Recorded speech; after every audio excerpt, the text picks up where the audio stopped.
ফিলোডেনড্ৰনসমূহ নিজেই নিজৰ মাজতে ইমান বেছি আকৰ্ষণীয় থাকে যে আমাৰ বাগিচাত আমি যিকোনো এটা কোণাত যদি ফিলোডেনড্ৰনৰ এটা প্ৰজাতি ৰাখি থওঁ তেতিয়াহ'লে সেই কোণাটোৰ সৌন্দৰ্য দুগুণে বৃদ্ধি কৰি তোলে। বাৰিষাৰ বৰষুণে জীপাল কৰা পৰিৱেশত বা গৰমৰ দিনকেইটাত ফিলোডেনড্ৰনসমূহ লহপহকৈ বাঢ়ে। ইয়াৰ গাৰ গঠন খুব ধুনীয়া হয় আৰু দেখিবলৈও বৰ ধুনীয়া হৈ পৰে। কিন্তু ফিলোডেনড্ৰনৰ সকলো প্ৰজাতিৰ কাৰণে, অকল এটা বা দুটা নহয়, সকলো প্ৰজাতিৰ কাৰণেই আটাইতকৈ কঠিন সময়ছোৱাই হৈছে ঠাণ্ডাৰ সময়খিনি, শীতৰ সময়খিনি। আৰু এই শীতৰ সময়খিনিত আমি যদি উচিত প্ৰতিপালন আৰু যত্ন কৰোঁ তেতিয়াহ'লে বাগিচা প্ৰেমীসকলৰ বাগিচাত বছৰ বছৰ ধৰি ফিলোডেনড্ৰনসমূহ জিলিকি থাকিব। এয়া মাত্ৰ মই মোৰ অভিজ্ঞতাৰ পৰা কৈছোঁ। অভিজ্ঞতাই মানুহক বহুত কথা শিকায় আৰু সেই অভিজ্ঞতাৰ পৰাই মই যিখিনি শিকিছোঁ সেইখিনিকে মই আপোনালোকৰ লগত বিনিময় কৰিব বিচাৰিছোঁ। আশা কৰোঁ আপোনালোক উপকৃত হ'ব। আৰু প্ৰথমতেই আমি এটা কথাই লক্ষ্য কৰিব লাগিব, এই প্ৰজাতিৰ গছসমূহত ঠাণ্ডাৰ দিনত এনেধৰণৰ কিছুমান পাত দেখিবলৈ পোৱা যায়। পাতবোৰ হালধীয়া হৈ যায়, পকি যায়, শুকাই যায় বা লেৰেলি যায়। এনেধৰণৰ পাতসমূহ আমি গছজোপাৰ পৰা সময়ে সময়ে ছিঙি আঁতৰাই থাকিব লাগিব।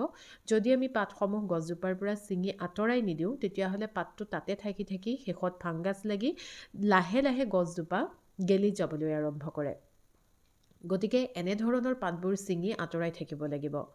ফিলোডেনড্ৰনৰ প্ৰজাতিসমূহ হৈছে tropical warm humidity loving plant. ঘন অৰণ্যৰ মাজত ৰ'দৰ মিহি মিহি যিটো জিলিকনি পৰে, সেই জিলিকনিত ফিলোডেনড্ৰনসমূহ খুব ধুনীয়াকৈ বাঢ়ে। মানে গৰম পৰিৱেশ এটা ফিলোডেনড্ৰনৰ প্ৰজাতিসমূহে বিচাৰে। ঠাণ্ডাৰ দিনত ৰাতিপুৱাৰ নাইবা আবেলিৰ যিকোনো এটা সময়ৰ সেই কোমল দুঘণ্টাৰ যিটো ৰ'দ, এঘণ্টা বা দুঘণ্টাৰ সেই ৰ'দটো ফিলোডেনড্ৰনৰ প্ৰজাতিসমূহক আমি যদি দিব পাৰোঁ তেতিয়াহ'লে খুবেই ভাল।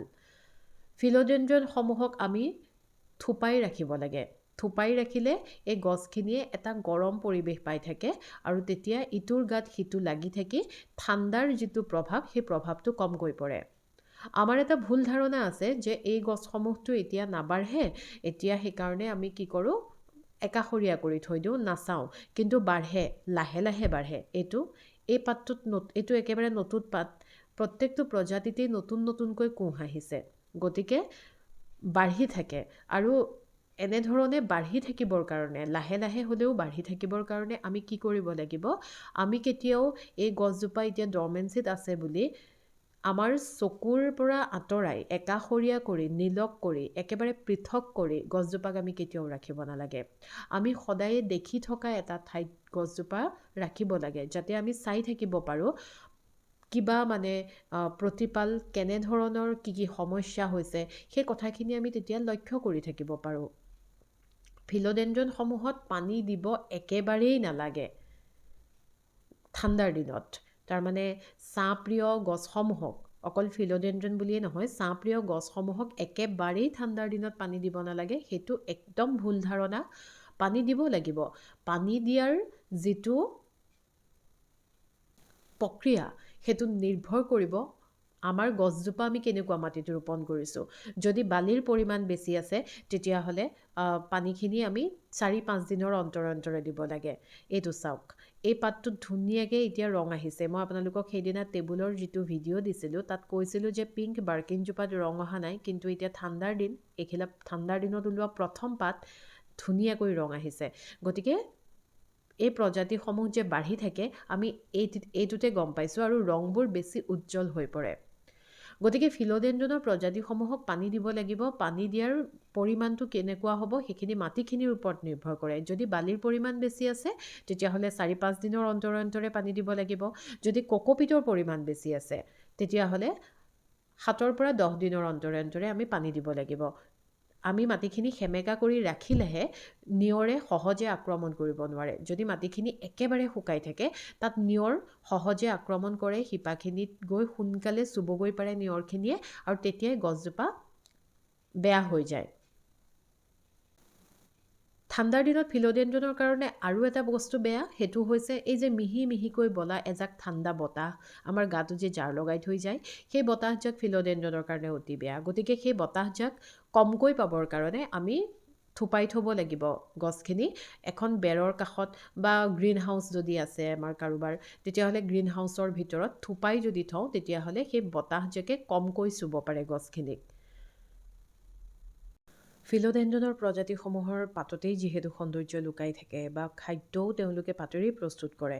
অকল ফিলো বুলি নহয়, ইণ্ডোৰ সকলো প্লাণ্টছেই পাতেৰেই খাদ্য প্ৰস্তুত কৰে।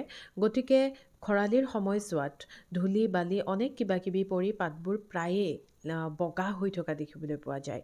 গতিকে তেনেকৈ আমি পাতসমূহ কেতিয়াও ৰাখিব নালাগে। আমি 5 বা 7 দিনৰ অন্তৰে অন্তৰে পানীৰ স্প্ৰে কৰি পাতখিনি চাফা কৰি থাকিব লাগে বা কেতিয়াবা আমি অকণমান কটন কাপোৰ অকণ তিয়াই লৈও পাতবোৰ মুচি মুচি যদি আমি চাফা কৰি থওঁ পাতখিনিও তেতিয়া চিকচিকাই থাকে, গছজোপাও দেখিবলৈ ভাল হৈ থাকে, লগতে গছৰ অনিষ্টও নহয়। যদি পাতবোৰ বেছি লেতেৰা হৈ যায় তেতিয়াহ'লে গছজোপাৰ অনিষ্ট হয়। ফিলোডেণ্ড্ৰনৰ প্ৰজাতি সকলো প্ৰজাতি সদ্যহতে নাৰ্চাৰীসমূহত পোৱা নাযায়। যিসকল ৰেয়াৰ প্লাণ্ট কালেক্টৰ থাকে বা আজিকালি অনলাইন বহুত চেলাৰ আছে সেই বিক্ৰেতাসকলৰ ওচৰত ফিলোডেণ্ড্ৰনৰ প্ৰজাতিসমূহ পোৱা যায়। আমি যদি শীতৰ সময়ছোৱাত কিবা এটা প্ৰজাতি কিনিছোঁ তেতিয়াহ'লেও আমি সেইটো কেতিয়াও ৰিপৰ্ট কৰিব নালাগে, আমি তেনেকৈয়ে থৈ দিব লাগে। ঠাণ্ডাৰ দিনত ফিলোডেণ্ড্ৰনসমূহক ৰিপট বা কাটিং এই কামখিনিৰ পৰা সদায় আঁতৰত ৰাখিব লাগে, এইখিনি কেতিয়াও কৰিব নালাগে। এনেধৰণৰ কিছুমান সৰু সৰু কথা আমি যদি লক্ষ্য কৰোঁ তেতিয়াহ'লে ফিলোডেণ্ড্ৰনসমূহ আমাৰ বাগিচাত শুৱনি হৈ থাকিব। মোৰ সংগ্ৰহত থকা বাকী যিখিনি ফিলোডেণ্ড্ৰন সেইখিনিও মই আপোনালোকক পৰৱৰ্তী সময়ত দেখুৱাম। আজি মই মোৰ অভিজ্ঞতাৰ পৰা আপোনালোকক এইখিনিকে জনাবলৈ যত্ন কৰিলোঁ। যিসকলে মোৰ ভিডিঅ'সমূহ প্ৰথমবাৰৰ কাৰণে চাইছে বা ছাবস্ক্ৰাইব নকৰাকৈ চাই আছে অনুগ্ৰহ কৰি আপোনালোকে ছাবস্ক্ৰাইব কৰি ল'বচোন। আৰু যিসকলে নিয়মীয়াকৈ চাই আছে আপোনালোকলৈ জনাইছোঁ অশেষ ধন্যবাদ। আজিলৈ আহিছোঁ।